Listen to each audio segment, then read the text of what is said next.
The morning sun cast long shadows across Caddo Lake as Sheriff William Hayes watched the steam-powered winch strain against its cables. It was the autumn of 1923, and the drought had lowered the water levels enough to reveal what had been hidden beneath the murky depths for over 3 decades. The outline of a covered wagon, its wooden frame somehow preserved in the oxygen-starved lake bottom, emerged like a ghost from another era. Hayes had been a deputy back in 1892, when the McAllister family had vanished without a trace during their journey from Austin to the Louisiana Territory. Now, as the county's senior law enforcement officer, he found himself staring at what might finally be the answer to one of East Texas's most enduring mysteries. The wagon's canvas cover had long since rotted away, but the iron-reinforced wheels and the distinctive brass fittings that marked it as a well-crafted pioneer vehicle were unmistakable. As the contraption cleared the waterline, lake water poured from every crevice, carrying with it the smell of decades-old sediment and decay. Hayes removed his hat and ran weathered fingers through his graying hair, remembering the young deputy he had been when folks first started asking questions about where the McAllisters had gone. The wagon settled onto the muddy shore with a sound like distant thunder, and several of the assembled townsfolk stepped back instinctively, as if they were witnessing something that should have remained buried. Dr. Marcus Webb, the town's physician and unofficial coroner, approached the wagon with the careful steps of a man who had seen enough tragedy in his years to know that some discoveries brought more sorrow than relief. He carried his medical bag and a heavy heart, knowing that whatever they found inside would finally close a chapter that had haunted the region for longer than most cared to remember. The brass nameplate on the wagon's side, green with age but still legible, confirmed what they all suspected: McAllister family, Austin, Texas. The story of the McAllisters had become the stuff of local legend over the years, passed down through generations like an heirloom that grew more precious with age. James McAllister had been born in Tennessee but had made his way to Texas as a young man, drawn by the promise of vast open ranges and the opportunity to build something lasting with his own hands. He had started with nothing but a strong back and an unwavering determination, working for other ranchers until he had saved enough money to purchase his own small spread outside Austin. James had been a successful cattle rancher who decided to pull up stakes and head east after a series of harsh winters had decimated his herd, but the decision had not been made lightly. Those who knew him well understood that James was a man who thought carefully about every major choice, weighing options with the methodical precision of someone who had learned that hasty decisions in frontier life often led to disaster. He had spent months researching the opportunities available in Louisiana Territory, corresponding with land agents and talking to other settlers who had made similar journeys. The winters of 1890 and 1891 had been particularly brutal, with temperatures dropping so low that cattle froze standing in the fields. James had lost nearly half his herd during those harsh months, watching helplessly as animals he had raised from calves succumbed to conditions that seemed to defy the normal patterns of Texas weather. The financial losses had been devastating, but perhaps more crushing had been the emotional toll of seeing his life's work literally dying before his eyes. Margaret McAllister had initially been reluctant to leave Austin, not because she lacked adventure or courage, but because she understood the risks that such a journey entailed. She had been born into a family that valued education and stability, and the thought of uprooting their children from the only community they had ever known filled her with anxiety. But she also recognized the strain that the cattle losses had placed on her husband, and she knew that James needed something to restore his sense of purpose and hope for the future. His wife Margaret was known throughout Austin as a woman of exceptional grace and intelligence, the daughter of a Presbyterian minister who had taught her to read and write, at a time when such skills were rare among frontier women. She had met James at a church social when she was barely 18, and their courtship had been the talk of Austin society for months. Margaret brought more than education and refinement to their marriage. She possessed a practical wisdom that had helped James navigate the complex business relationships necessary for successful ranching. Margaret had been instrumental in establishing the first school in their district, organizing fundraising efforts and personally tutoring children whose parents could not afford formal education. She maintained an extensive correspondence with her sister in Austin and with former students who had moved to other parts of Texas, creating a network of relationships that kept the McAllister family connected to the broader community. Her influence extended beyond education, as she often served as an informal mediator in disputes between neighbors and had earned a reputation for fairness that made her counsel sought after throughout the region. Their children, 12-year-old Samuel and 8-year-old Elizabeth, were described by neighbors as polite, well-mannered youngsters who helped their parents with the daily tasks of ranch life without complaint. Samuel had inherited his father's love of horses and his mother's quick mind, showing an early aptitude for the complex calculations involved in managing livestock and planning seasonal activities. He could ride as well as most grown men, and had already demonstrated the kind of steady judgment that would have made him an excellent rancher in his own right. Elizabeth was her mother's daughter in many ways, possessing the same gentle nature and sharp intelligence that had made Margaret such a beloved figure in the community. She had shown remarkable talent for music, playing the small piano that James had purchased as a wedding gift for Margaret, and her voice had become a regular feature at church services and community gatherings. But Elizabeth also displayed an unexpected fascination with the natural world, collecting specimens of local plants and maintaining detailed drawings of the birds and animals she observed around the ranch. In the spring of 1892, James had made the decision that would ultimately seal his family's fate. The cattle business had become increasingly difficult as larger operations moved into the territory, and he had heard stories of fertile land available for homesteading in Louisiana. Margaret had initially resisted the idea of leaving the only home she had ever known, but the promise of a fresh start and the opportunity to provide better opportunities for their children eventually won her over. They sold their remaining cattle and most of their possessions, keeping only what they could carry in their sturdy wagon. The McAllisters had departed Austin on a clear morning in early May, their wagon loaded with supplies for the journey and the modest savings they had accumulated over years of hard work. Neighbors reported seeing them cross the Colorado River just after sunrise, with James walking alongside the oxen while Margaret sat on the driver's bench with Elizabeth beside her. Samuel rode their only horse, a reliable mare named Buttercup, scouting the trail ahead as his father had taught him. They were expected to reach Marshall, Texas within a week, where they planned to resupply before continuing into Louisiana territory. But the McAllisters never reached Marshall. When they failed to arrive as scheduled, the local sheriff organized a search party that followed the most likely routes eastward. They found evidence of the family's passage along the main road, including a distinctive horseshoe print from Buttercup and wheel marks that matched the McAllister wagon's unusual iron-rimmed wheels. The trail led toward Caddo Lake, where it simply vanished as if the family had been lifted from the earth by invisible hands. The search continued for weeks, expanding to cover hundreds of square miles of East Texas wilderness. Rangers from as far away as Dallas joined the effort, following up on every reported sighting and investigating every possible lead. Captain Joshua Reynolds of the Texas Rangers, a man whose reputation for tracking fugitives was legendary throughout the state, personally took charge of the search after the first week produced no concrete results.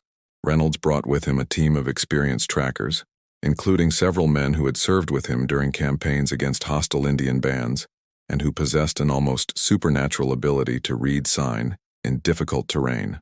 The Rangers established a systematic grid search pattern that covered every possible route the McAllisters might have taken between Austin and Marshall. They interviewed traders, freighters, and travelers who had been in the area during the relevant time period, compiling detailed reports of every conversation and sighting. Reynolds personally rode over 300 miles during the search, following trails that led deep into the pine forests and swamplands of East Texas, always hoping that the next ridge or creek bend would reveal some trace of the missing family. Some claimed to have seen a family matching the McAllisters' description heading toward Shreveport, while others insisted they had spotted the distinctive wagon near the Sabine River. A traveling preacher reported encountering a family with 2 children near Carthage, but when Rangers followed up on this lead, they discovered that the family in question had been the Hendersons, who had arrived safely at their destination and were completely unaware that they had been mistaken for the missing McAllisters. Perhaps the most promising lead came from a group of timber workers who claimed to have heard gunshots and shouting coming from the direction of Caddo Lake on a night that corresponded roughly with when the McAllisters should have been passing through the area. The workers had been too far away to investigate at the time, and the sounds had lasted only a few minutes before giving way to an ominous silence. When Rangers examined the area where the sounds had reportedly originated, they found evidence of recent campfires and horse tracks, but nothing that could definitively be linked to the missing family. But none of these sightings proved credible, and as the weeks turned to months, the official search was gradually scaled back and eventually abandoned. Captain Reynolds made the difficult decision to suspend active operations after 6 weeks of intensive searching, though he privately vowed to continue investigating any new leads that might emerge. The Rangers had exhausted their available resources and had responsibilities in other parts of Texas that could not be indefinitely ignored. Theories about the family's disappearance multiplied like wildflowers after a spring rain, each one reflecting the fears and experiences of the person proposing it. Some believed they had been attacked by bandits, though no evidence of violence was ever discovered along their route. The bandit theory gained credibility from reports of increased outlaw activity throughout East Texas during the early 1890s, as economic hardship had driven some men to desperate measures, and the remote wilderness provided ideal hiding places for those who chose to live outside the law. Others suggested that James had gotten lost in the maze of bayous and swampland around Caddo Lake, where even experienced guides sometimes found themselves turned around for days. The landscape around the lake was notoriously difficult to navigate, with waterways that seemed to shift with the seasons and landmarks that could disappear entirely during periods of high water. Even local residents sometimes became disoriented in the dense cypress forest that surrounded the lake, where Spanish moss hung like curtains and the canopy blocked out most of the sunlight that might have helped travelers maintain their bearings. A third theory, popular among those familiar with the volatile political situation in East Texas, suggested that the McAllisters had somehow become entangled in conflicts between different factions, vying for control of local resources. The timber industry was experiencing rapid growth in the region, and competition for the most valuable stands of pine and cypress had led to disputes that sometimes turned violent. Some speculated that the family had inadvertently witnessed something they should not have seen, or had been mistaken for representatives of competing business interests.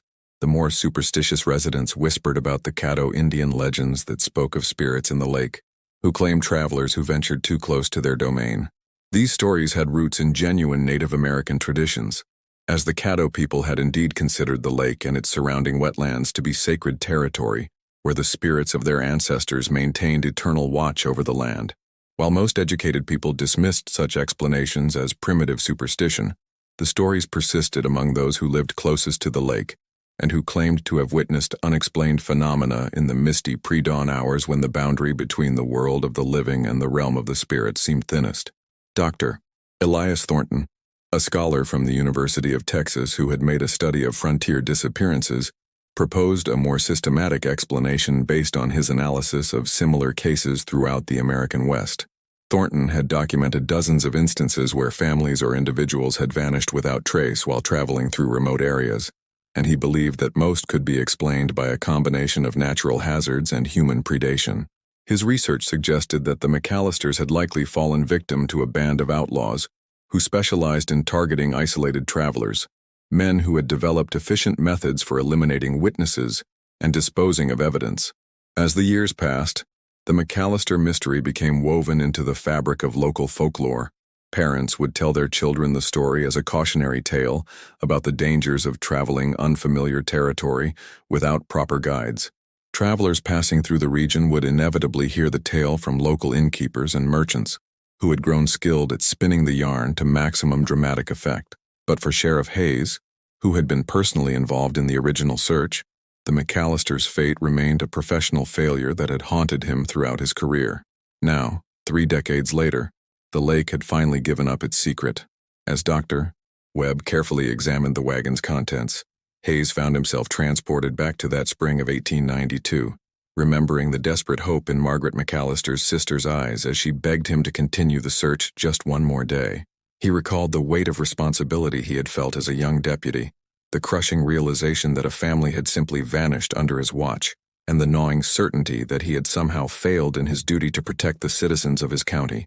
The wagon's interior told a story of careful preparation and sudden disaster. Personal belongings were scattered throughout the bed, though whether by the accident that had claimed the family or by decades of submersion was impossible to determine. Dr. Webb carefully cataloged each item: a leather-bound Bible with Margaret's name inscribed on the cover, a set of china plates wrapped in cloth that had somehow survived their underwater entombment, a wooden toy horse that had likely belonged to young Elizabeth, and a leather portfolio containing what appeared to be James's business documents and the deed to their Austin property. But it was the positioning of the human remains that provided the most compelling evidence of what had happened during the McAllisters' final moments. Dr. Webb worked with the reverent care of a man who understood that he was not merely examining physical evidence but handling the earthly remnants of souls who had perished far from home. The skeletal remains suggested that the family had been inside the wagon when it entered the water, with Margaret's remains found near what would have been the driver's position and the children's bones discovered in the wagon's bed. James McAllister's remains were found outside the wagon about 20 feet away, suggesting that he had either been thrown clear during the accident or had managed to escape the vehicle before succumbing to the lake's waters. Near his bones, Dr.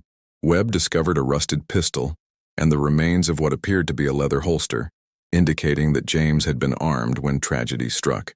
This detail would prove significant as the investigation continued, though its full meaning would not become clear until other evidence was carefully examined.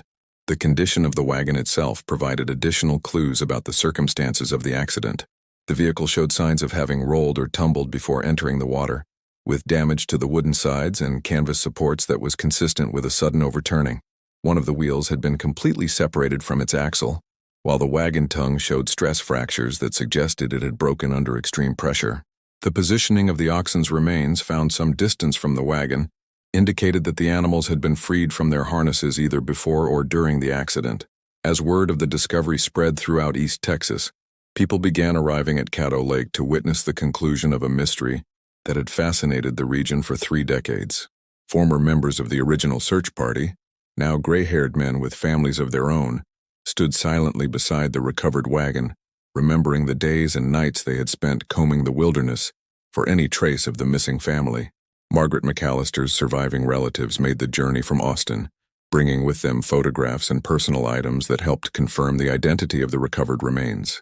The investigation took on renewed urgency as Sheriff Hayes realized that this might be his last opportunity to provide answers to questions that had haunted him for 31 years. He organized a systematic examination of the area where the wagon had been discovered, hoping to find additional evidence that might explain how the vehicle had ended up in the lake. Teams of volunteers used long poles to probe the lake bottom, searching for any other artifacts that might have been scattered during the accident. Hayes enlisted the help of Professor Samuel Morrison from the newly established Department of Archaeology at the University of Texas, who brought scientific methods to the investigation that had not been available during the original search in 1892. Morrison arrived with specialized equipment including underwater viewing boxes, metal detectors, and mapping instruments that allowed for precise documentation of every discovery. His team established a grid system over the recovery site, carefully cataloging the location and orientation of every artifact found in relation to the wagon's final position. Their efforts were rewarded when one of the searchers located the remains of Buttercup, the family's mare, in deeper water about 50 yards from where the wagon had been found. The horse's skeleton was remarkably well preserved, protected by the anaerobic conditions at the bottom of the lake, and examination revealed a bullet hole in the skull that could only have been made by a large caliber weapon. The positioning of the hole suggested that the shot had been fired from close range, indicating that whoever killed the animal had been standing within a few feet when they pulled the trigger.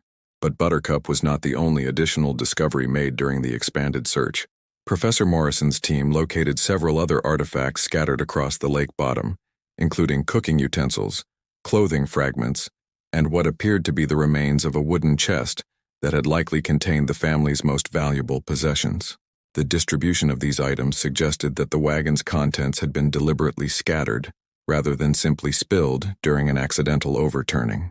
Of particular interest was the discovery of several brass buttons and metal buckles from what appeared to be military-style clothing, items that clearly had not belonged to the McAllister family. Dr. Webb determined that the buttons were from Union Army uniforms, though whether they had been worn by actual veterans or by men who had simply acquired military surplus clothing was impossible to determine.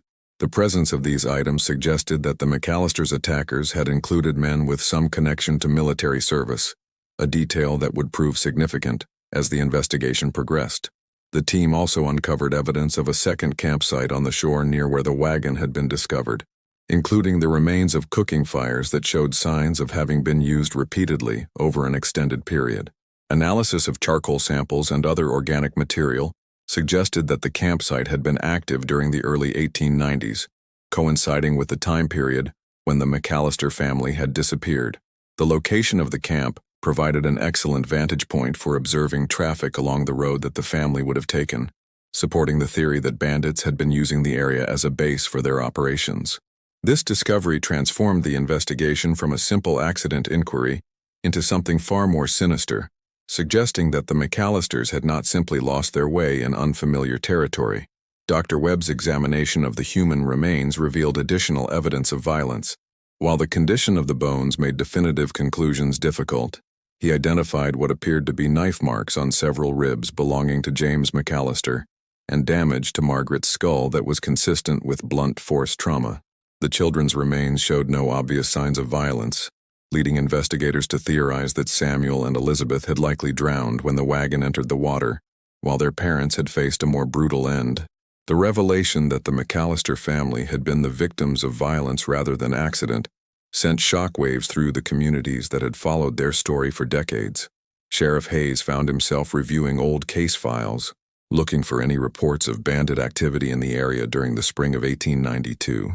He discovered several incidents that had occurred around the same time as the McAllisters' disappearance, including the robbery of a freight wagon near Marshall and reports of suspicious men camping in the woods around Caddo Lake. One particularly intriguing lead came from the testimony of an elderly man named Ezra Thompson, who had been a teenage trapper in 1892. Thompson claimed that he had encountered a group of rough-looking men near the lake around the time the McAllisters had vanished, men who had warned him to stay away from certain areas and who had seemed nervous about his presence. At the time, Thompson had assumed they were simply travelers who valued their privacy, but the discovery of the wagon prompted him to reconsider his memories of that encounter. Thompson's description of the men included details that seemed to match reports from other incidents in the area. He recalled that their leader was a tall man with a distinctive scar across his left cheek, and that the group had been traveling with pack animals rather than a wagon. Most significantly, Thompson remembered seeing what appeared to be fresh bullet holes in trees near their camp, suggesting that the men had been practicing their marksmanship or had recently been involved in some kind of gunfight. As the investigation continued, Sheriff Hayes began to piece together a theory about what had happened to the McAllister family. He believed that they had encountered a gang of outlaws near Caddo Lake, men who had been operating in the area and using the remote location as a base for their criminal activities. The bandits had likely spotted the McAllister wagon and recognized it as an easy target, a family traveling alone with possessions that could be sold or traded in nearby towns. The attack had probably begun with an attempt to force the wagon to stop, possibly by shooting Buttercup or threatening the family directly. James McAllister, being an experienced frontiersman and responsible for protecting his family, had likely tried to defend them with the pistol found near his remains. But faced with multiple attackers, he had been overwhelmed, and the confrontation had turned deadly for all involved. Hayes theorized that the bandits had killed James and Margaret, then attempted to dispose of the evidence by pushing the wagon into the lake. The children, who may have been unconscious or already deceased from the trauma of witnessing their parents' fate, had gone into the water with the vehicle. The outlaws had then scattered the family's possessions, keeping anything of value and leaving the rest to sink into the lake's muddy bottom. This theory explained several puzzling aspects of the case, including why no trace of the family had been found during the extensive searches of 1892. The bandits would have had strong motivation to ensure that no evidence of their crime was discovered, and Caddo Lake provided an ideal location for concealing their actions. The remote area was rarely visited by travelers, and the deep, murky waters would have quickly hidden any evidence of violence.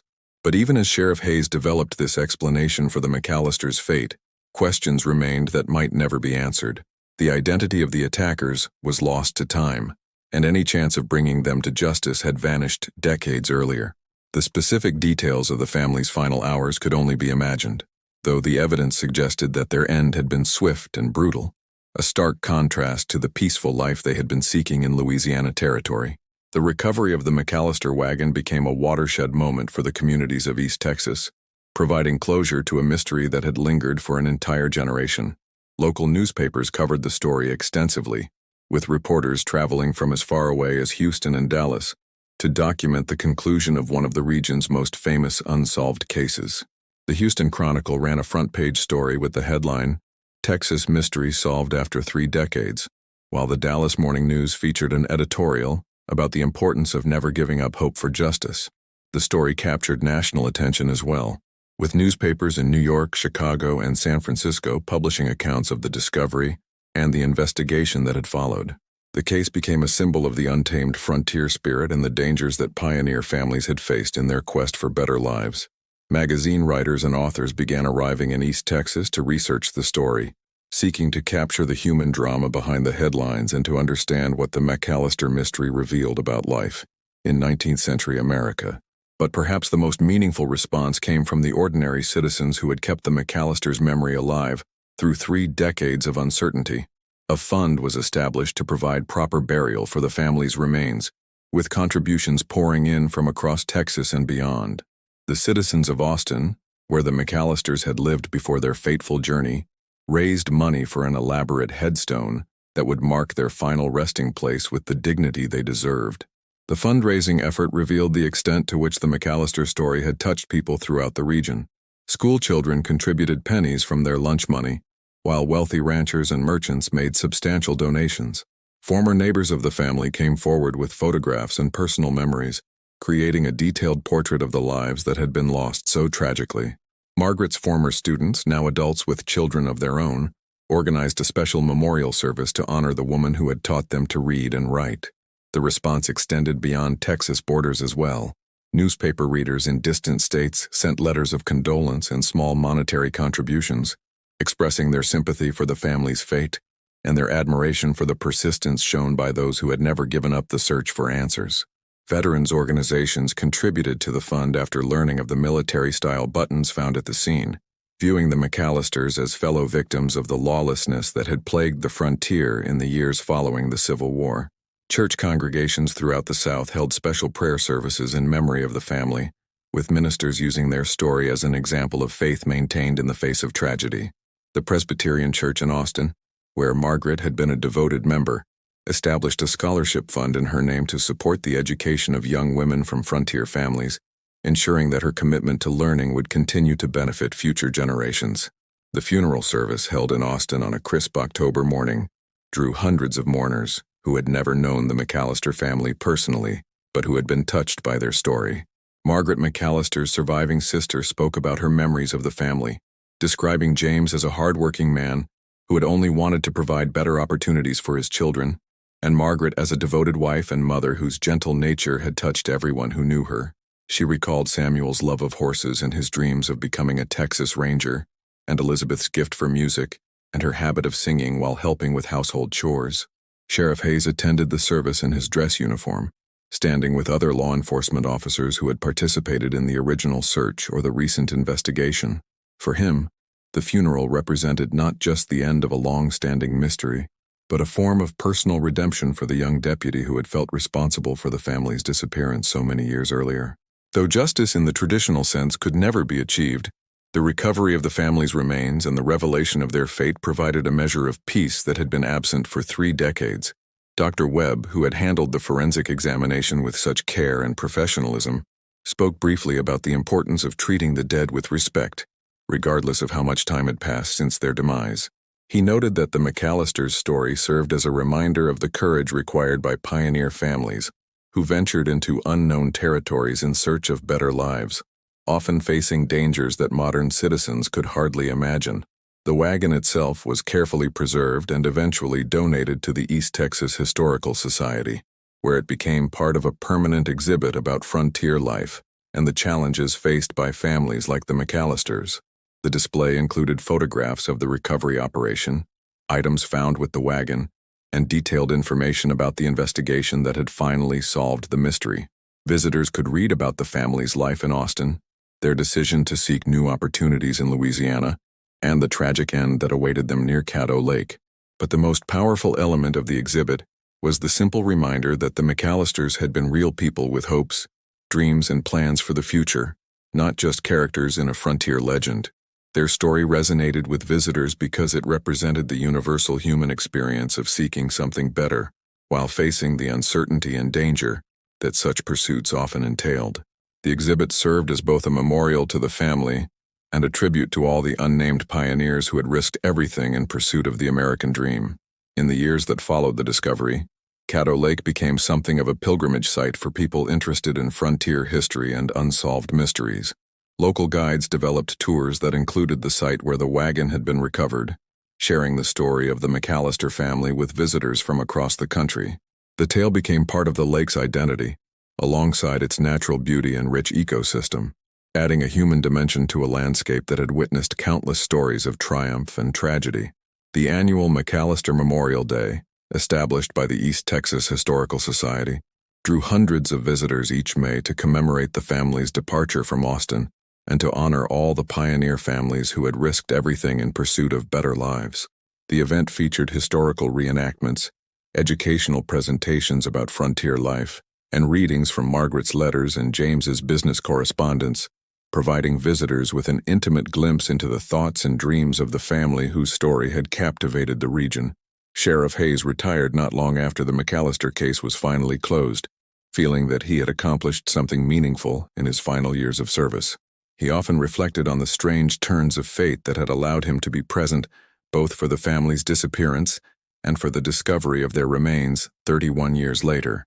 In his retirement, he wrote detailed memoirs of his law enforcement career, devoting an entire chapter to the McAllister mystery and the lessons it had taught him about persistence, hope, and the importance of never abandoning the search for truth. Hayes's memoirs became required reading at the Texas Ranger Training Academy, where new recruits studied the McAllister case as an example of how unsolved mysteries could continue to yield clues decades after they were initially investigated. The case was also incorporated into university curricula as an example of early forensic investigation techniques and the evolution of law enforcement methods in the American West. The drought that had lowered Caddo Lake's water levels and revealed the wagon eventually ended, but not before other discoveries were made. Searchers found additional artifacts from the 19th century, including remnants of Native American settlements and evidence of early trading posts that had operated in the area. These discoveries helped historians piece together a more complete picture of life in East Texas during the frontier period, adding context to the McAllister family's tragic story. Professor Morrison's archaeological team established a permanent research station near Caddo Lake, using the site as a base for ongoing studies of frontier life and the interaction between different cultural groups in 19th century Texas.